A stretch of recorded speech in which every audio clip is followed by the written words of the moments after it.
Now to the latest with scandal-ridden Congressman George Santos. After numerous scandals, it seemed inevitable that the Long Island representative would be kicked out of Congress. Yeah, but after two failed attempts to expel him, there's speculation that today's third vote may not work either. He's already said he's not going to resign. We'll see what happens today. Fox 5's Lissette Nunez joins us from outside the congressman's office in Douglaston, Queens, with the very latest. Lissette, what's going on?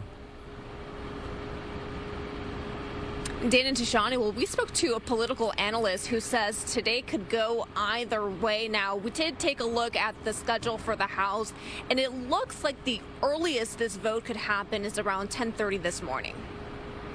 If I leave, they win.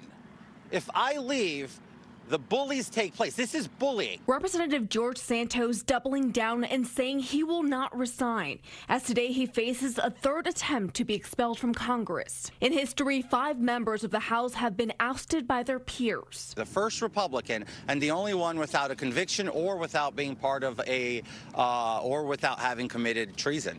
So that's kind of where we stand today. Scandal-plagued Santos has been charged with 23 felonies, but he has not been convicted. What's different this time is a scathing House Ethics Committee report that accuses Santos of using campaign funds to pay for Botox, lavish trips, and OnlyFans.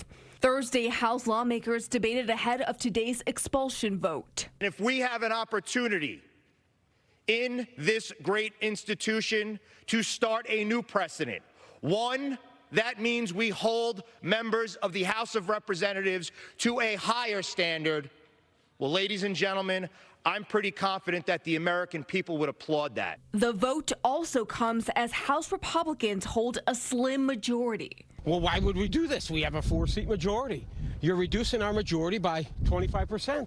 I don't think that's very smart. So what are the odds that Representative Santos will keep his seat?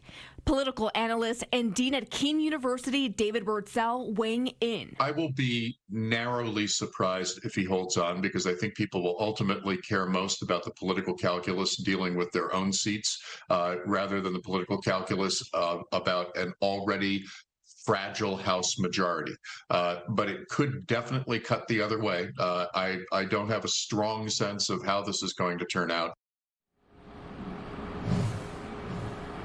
And during yesterday's press conference, Representative Santos went on to say that he believes his colleague, Representative Jamal Bowman, should be expelled. Now, we did hear from Bowman. He released a statement, and he called this another, quote, meaningless stunt. That's the latest here from Douglaston, Queens. Dana and Tashani will send things back inside. Lissette, thank you.